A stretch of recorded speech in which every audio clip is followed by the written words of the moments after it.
Chief Guest for this function, respected Director General D.V.Giri, respected Director R&D, my dear colleagues, group heads, participants, happy good morning to all of you. To lead a happy, quality and sustainable life, electricity is playing a very important role. While producing electricity from the fossil fuels, we are experiencing a lot of damages on the environment. Global warming and climate change issues. To mitigate these issues, there are plenty of opportunities.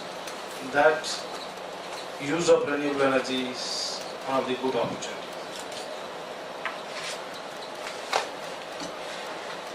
To fight against the environmental issues,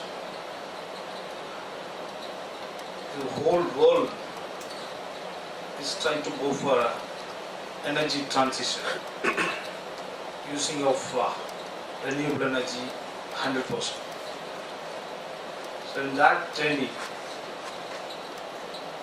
wind is a mature technology in terms of electricity conversion, and we have good potential. You see the world wind energy installed capacity more than 5 lakh megawatt, which is about 4% of the world energy demand is from wind. In India, the contribution is about 10%. So even though we have 5 lakh megawatt and about 100 countries are in the process of deploying wind energy, we have a lot of difficulties in installing and increasing the installed capacity. So one of the big issues is having a skilled manpower. So that's what we are here. The Government of India, Ministry of External Affairs and Ministry of New and Renewable Energy is supporting the training programs to create a skilled human resource for taking the wind power sector to a higher height. So in this small background, I am very happy and I welcome to invite our Chief Guest, having come here and gracing the inaugural function. Thank you, sir, for your support, coming from Delhi and being with us on this inaugural function. I am happy to welcome our Director General, Dr.K.Balaraman, Head of the Institute, who gave very good support in organizing this kind of knowledge forums. So I am happy to welcome you, sir. So I welcome Mr. David Solomon, Director and Group Head of R&D, IT, ITCS and EST, who has been extending excellent support to organize this program from the inception, development of proposal to having this program. Now we are in inauguration. We hopefully complete this program successfully. So thank you, Dr. David Solomon. Today we have 27 participants coming from 14 countries. So we thankfully welcome you all to this center, Chennai, India. I hope you will have fruitful days here. For your information, even though this is the 22nd international training program, so we have totally 28 international program and 27 national training program conducted, wherein about 600 professionals coming from 83 countries attended the ways training. So we have very good network of alumni all over the world. Apart from international community, we also trained about 1,300 national professionals on various aspects of wind energy technology. The core syllabus designed such a way that it is useful for the freshman in the industry and also beneficial to the experienced people. All our training program gives a complete coverage about wind energy technology. I hope you will have very good knowledge transfer at the end of this training.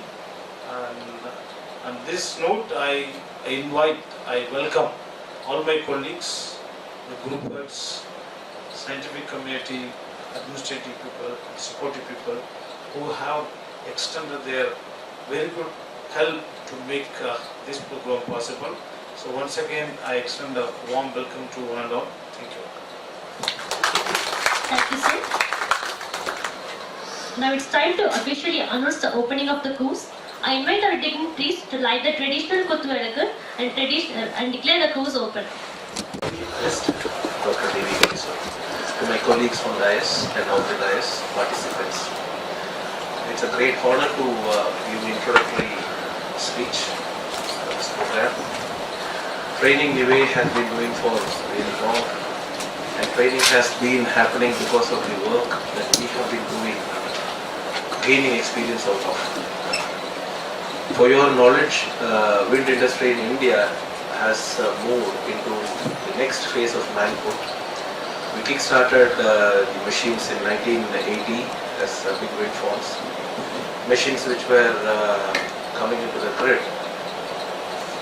Operators were more bothered about the quality of the machine. Today we have come to a stage where the renewable energy in the grid has increased to a size where we are expected to be not only reaping the benefits of a grid but also supporting the grid as a conventional plant. We are now expected to give voltage and reactive power control, inertial support. So there is a lot of challenge that we are looking at in operating a grid with a lot of renewable energy. And we hope that in the due course of the other trainings that will follow, the experience that we gain from this will also come back to you. So we request you to be associated with us as we grow and mature in this grid. We will pass on this knowledge and be in touch with us to gain and build good systems in your country. Welcome to the training. Thank you. Thank you, sir. I invite Dr. K.Balaraman, Director General of NIWE, to address the gathering.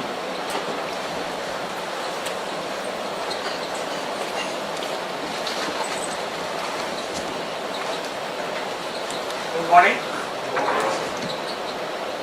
So, welcome to the warm city of Chennai and to NIWE. And this is the opportunity I always call. We are not going to make you expert in just 1 month. Only thing what you can do is take your mind to start taking new direction. Most important is to create a network. So we have a network of team within NIWE, and also now we have a network of the team with the 14 countries. So we have a large gathering, and basically this training program is going to be done in 2 phases. One is on your own networking, the learning together, and also we are going to support in your learning. So what we are trying to do is we are trying to support with all the professionals who are going to come in, because India has moved a long way in the wind energy. So as my director spoke about, we started the journey in 1980. Today we have more than 34,000 megawatts of wind energy in the country. And moving forward, whatever the 34,000 we are trying to talk about, we want to replicate that in next 5 years. By 2022, we want to go beyond 60 gigawatts or 60,000 megawatts. And by 2030, we are trying to exceed more than 100 gigawatts or 100,000 megawatts by 2030. This is a kind of a plan our ministry has already been given. And we want to take you along with us. So whatever our learnings, and we want to share with you, and where we want to get handshake with you, and whatever is needed from your country, we are available. That's a kind of a message we want to give you. And we have an excellent team of experts within NIWE, and also we are also inviting many people from across our country to deliver on the key aspects of the wind generation system, power system, and also even a small wind turbine, because sometimes the large wind turbine may not be possible in your country. Maybe you may go for a small wind turbine and also go for solar. So how we are going to do the research assessment? The solar, we have excellent team here. We can interact with Dr. Giri for solar resource assessment and Dr. Katiyal on the wind resource assessment, how to do it. Or if you want to understand testing and forecasting, Mr. Matthew is there and his team of engineers, the scientists will be available to you. And if you want to understand the standards and certification procedure, Mr. Sindhit Kumar is there. And if you want to understand anything on small wind turbine, on R&D initiatives, David is there. So you are free to call, and I am always available to you. Whenever you have any kind of issues, any support needed, you can definitely come to my room, we can have a discussion. And here, since the gathering is going to be a mixed, we are trying to satisfy everyone. May not be completely like a next level in the technology, but at least we want to cover the basics and the fundamentals part of it, and go to the journey where you can take up the leap and boat in your country. Wish you all the best. Thank you. Thank you, sir. Now it's a great pleasure to announce the releasing of course material book. I request our dignitaries to release the course material.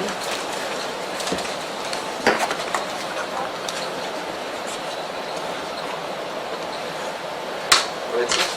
Do this together.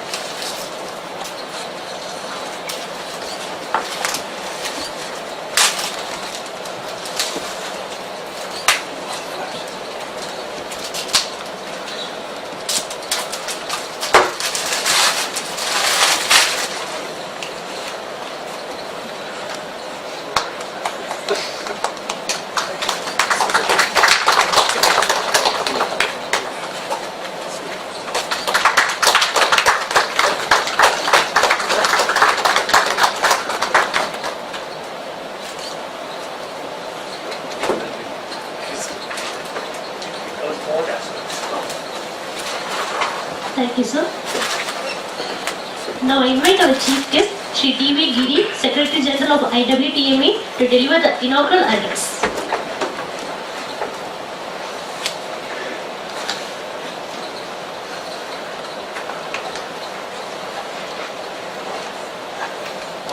Very warm good morning to all of you. Dr. Balaraman, DG NIWE, I would say more than Director General of NIWE, a very good human being and a very good friend of mine, having known him for so many years. I'm coming to NIWE, or earlier it was known as CWAT. For me and for the industry of the Indian Wind Turbine Manufacturing Association, it's coming home.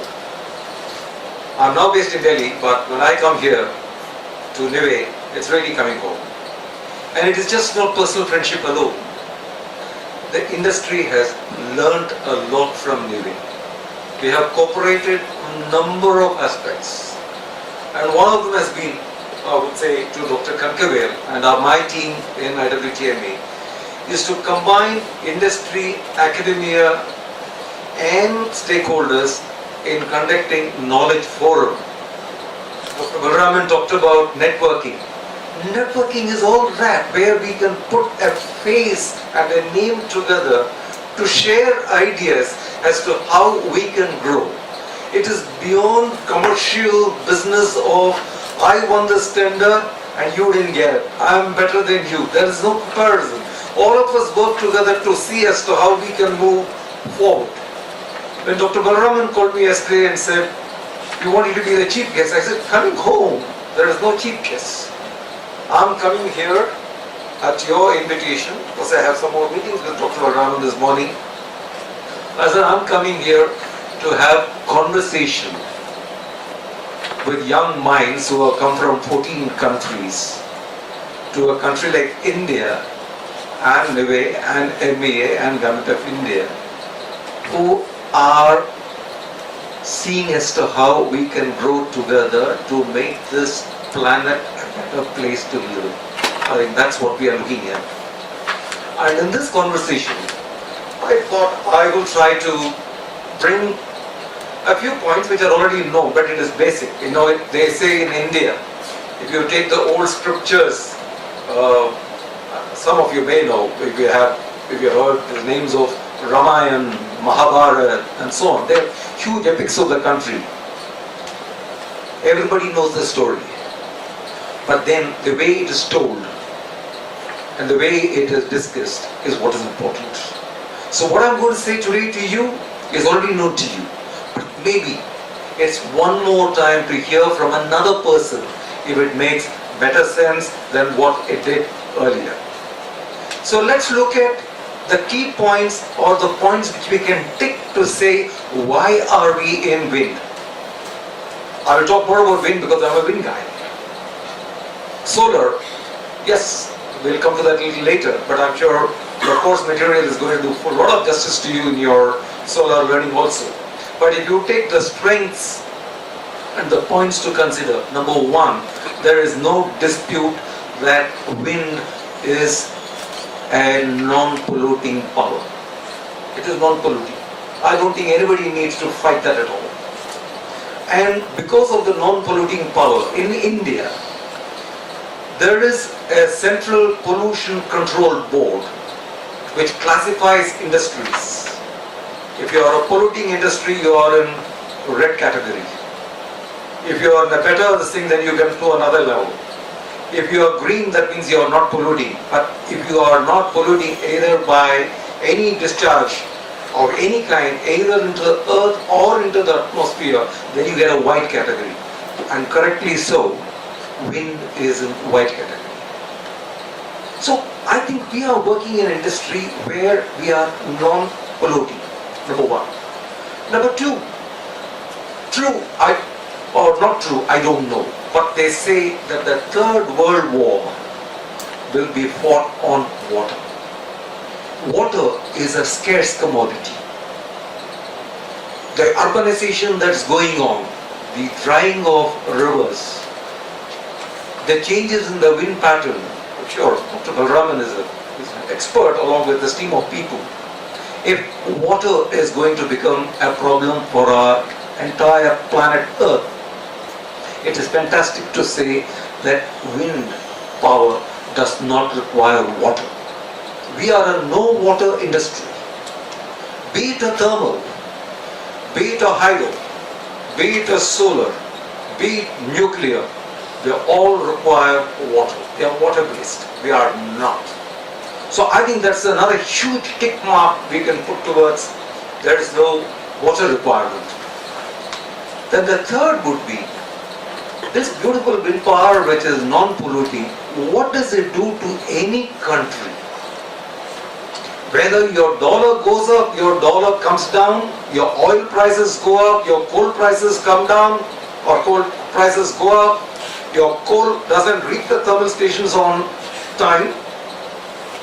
Here, you make a one-time investment on the turbine and connect it to the grid. And thereafter, there is no input cost. It is nature's bounty. Let's all lit the lamp. Let's invocate God's for the thankful bounty of nature, of beautiful winds that are given, which are studied, for which Dr. Balaraman was talking about wind resource assessment. They are leaders in the wind resource assessment. They know how the wind blows.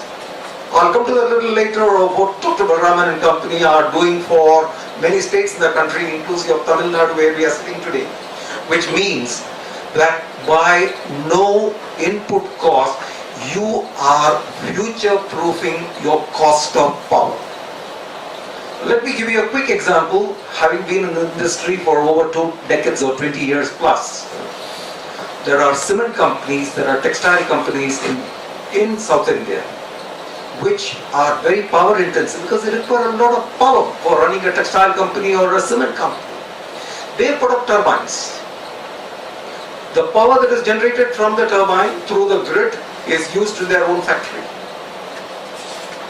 If today, I'm talking in Indian rupees, if today power cost is around 4 to 5 rupees, or even you can take up to 5 rupees, For a turbine which has crossed more than 8 years of its life, when the debt and equity is paid off, your cost of production of power is only insurance, maintenance, and certain amount of people to work, look after the turbine. The cost could be as low as 25% of the tariff you would pay. I can tell you there are industries today who make a higher profit on their wind turbine more than their own core business. That means if you put a turbine today, as they say, the person who sows the seed does not reap the fruit. It is for the future generations. In the same way, you put a turbine today, your generation, your future company, your future employees, and your future generation is going to enjoy limitless power where the cost is proved. And I think this is a great thing for wind turbine. Number 3 or number 4. Wind turbine, unlike other forms of energy, earlier Sir was talking about a small 250 kilowatt turbine which could be used in one of your countries. For putting a 250 kilowatt turbine, we would require something like about 5 acres of land, because that was the way the business was being done. Today, wind turbines are put on a footprint basis. We require just a little bit of so many square meters of space for putting up the turbine, for putting up the little electrical station and place so that the crane can come in case there is a requirement during the project or for maintenance. Otherwise, agriculture, horticulture can coexist with your wind turbine, which means that we are maximizing land usage. Unlike other forms of energy where you require larger lands. So we are maximizing or minimizing land usage. Beyond this, I think it is divine, and I think it is blessed by God that all the turbines, wherever you take them, at least I know of India as a country, they are all in the rural areas. Where there is a rural area, where there is high wind, agriculture is poor. When agriculture is poor, the guy doesn't know what to sow, because if he puts up anything and if he doesn't get a particular crop, his input cost is going to be higher than his output profit. So these lands were lying fallow. These lands have been used for wind turbine because there is wind. When wind turbines are being put up, let's see what all happens over there. There are small businesses that come up. If you have a turbine which is going to work, about 100 megawatts of turbine, somebody is going to eat, so there will be hotels. Somebody has got to stay. Sorry, restaurants. If somebody has got to stay, there will be hotels. You're going to move material. You will have transport people. You will have contractors who will do civil, electrical, mechanical, whatever. So you are creating a total economy revolution within a rural area. And on top of that, the sons of the soil. And I think this is a very beautiful thing which I think Dr. Balaraman and the industry has been wanting to do, and we are trying to do it in a very big way, and we did do partly to train students from polytechnics or diploma courses to understand the various business opportunities for career planning in wind.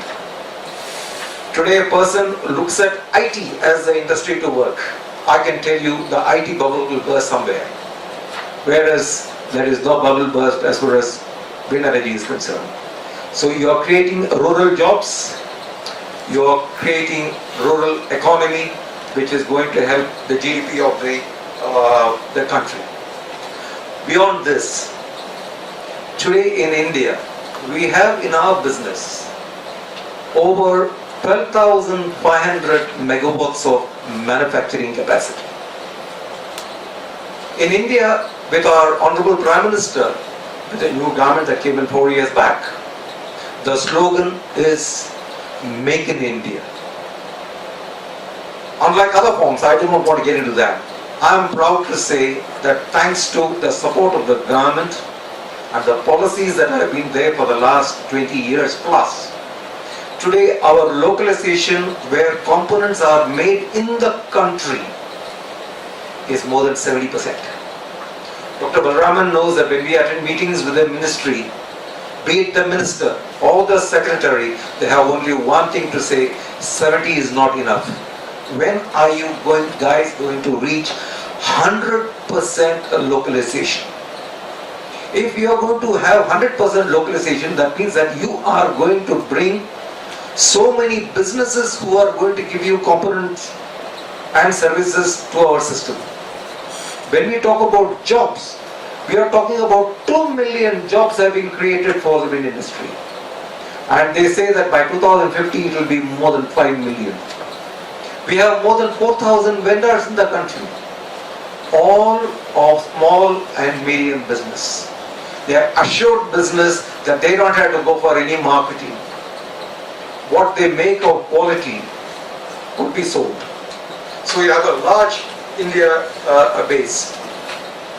Finally, to the country itself and to the world, India is a signatory to the COP21 or to the Paris Agreement, as they call it, to reduce CO2 emission and the carbon footprint. I think this is something that is fantastic. Now, if you take wind turbine, you're going to hear from experts in the next 1 month, apart from, I'm told that you're also going on field visits to factories and to wind farms. The 3 components or 4 components is going to be land, which is wind resource assessment, which is known to NIWE by the back of their hand. If you talk about technology, we have the best of technology in the country. What is sold elsewhere in the world is available in our country. Be it a Siemens, be it a GE, be it a Gamesa, be it Acciona. You name the player in the international field, they are here. Manufacturing in our country. So technology is available. Investment is plenty. I'm not going to get into the procurement because that is commercial part of it. Having said this, what is it that we as an industry can do for you with beautiful learnings you are going to get in the next 1 month? You transfer it back from your drawing board to implementation of a program, because I'm told some of you are representing your governments of your country. With the consultancy that can be given by NIWE in various aspects of wind energy development in your country, we as Indian Wind Turbine Manufacturers Association can help in giving you technology, in exporting of turbines, in execution of projects, training your people, and if necessary, do hand-holding for operation and maintenance. Let's look at a world where fossil fuels are given a goodbye. I think we need to look at renewable energy with proper storage systems. And again, I'm compelled to say that to manage the grid and to understand the grid, you are also lucky that you have Dr. Balaraman, who is a system operator. He knows the grid like a chef who knows how to make the perfect food for different likes of people. This is the kind of facilities which you're going to get, and I'm really, really happy for you spending a month here. Finally, before I close, I'm always compelled and tempted to say there is a very old song of Bob Dylan. The song goes, I'm not going to sing it for you. The answer, my friend, is blowing in the wind. If we know the answer is blowing in the wind, let's have a revolution of wind, the non-polluting power, to combine with solar, where India has got out a wind-solar hybrid policy. How solar can work in the morning and wind can work in the night. How we can combine storage systems. And thanks to NIWE and Government of India, we are now taking baby steps to move away from land, to go into water, to get into offshore. So let's all join together, save the earth, save the planet, and give our future generation a clean, green world. Thank you very much. Thank you, sir. Thank you for your motivative address. Now I call upon Mr. S.A. Mathur, Director and Group Head of Testing and Forecasting, to deliver the vote of thanks.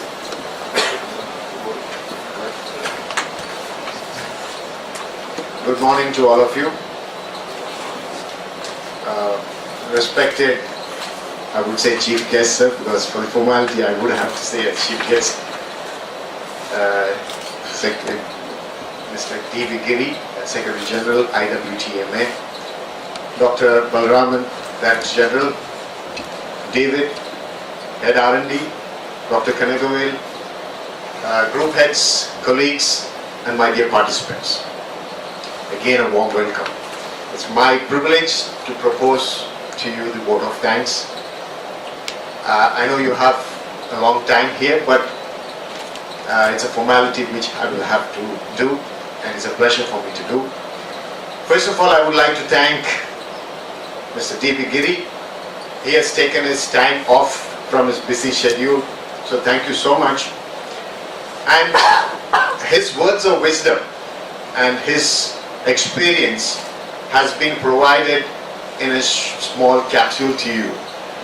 It's probably encapsulating the decades of experience in a very short kind of words to you people.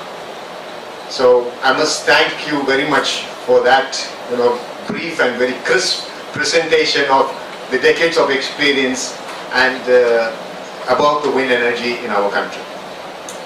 Next, I would like to thank Dr. Balaraman. He has been the backbone of this particular course. He has been very insightful in looking at the various subjects of the very course in a very detailed manner, and he has been providing the support and the guidance to the complete team, for making this course a possibility. Thank you very much, sir. I would like to thank Mr. David. He has been always the guiding force and maybe a sort of an invisible hand on Dr. Kanagawil, helping him and supporting him in the whole process. So thank you very much, Mr. David. And of course, the running man, Dr. Kanagawil. There are no words to actually explain that, but to run a course or to start a course like this, it requires some months of planning and all those kind of things. So it has been a long kind of effort from his side that he has been talking to you people, to your ministries, to the Ministry of External Affairs, to various approvals. I think it has been a dedicated task, so we would like to thank your efforts, Dr. Kanagawil, for making this a possibility. I would like to thank the group heads and of course the logistics and the Deputy Director General F&A, who has been again providing supports from behind. I would like to thank all of them and all the other colleagues who have helped in this process. I would also like to thank the Ministry of External Affairs, because they have been providing us the support, our own ministry, the Ministry of New and Renewable Energy. And finally, I would like to thank all the participants. It's been a long flight for some of you, and I know maybe some of you will be a little tired to hear all this, but it's a pleasure to have you in this country, and hopefully that you will have a nice time in the days to come and relish this experience, take back the training, and again I would like to thank you for this participation. Thank you so much. Thank you, sir. With this, we come to the end of the inaugural function. I invite all to join for the refreshment arranged at the right of the lounge. Training proceeding will be followed after the refreshment. I thank everyone for sharing the special event with us. Sir, thank you very much. Thank you. All the best. All the best. Thank you, sir.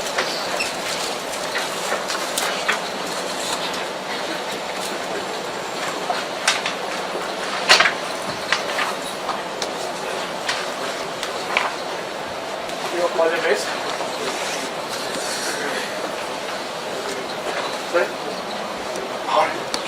all these